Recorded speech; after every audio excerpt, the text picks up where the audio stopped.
আমরা এখন আজকে দ্বিতীয়বার জন্য নদীর ওপার যাচ্ছি।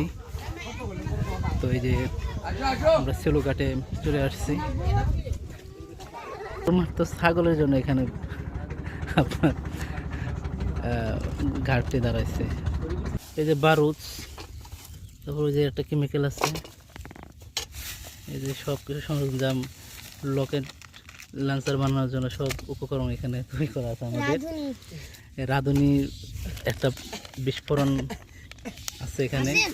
এখানে চলে এসেছি রাঁধুনি।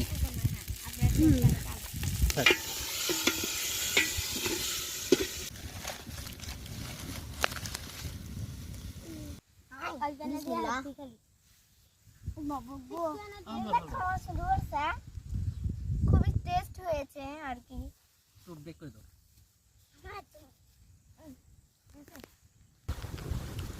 এই যে সৈন্যবাহিনীগুলা তো মিসাইল লঞ্চ করতেছে, একদম পাকস্থলীতে যায় হিট করবে।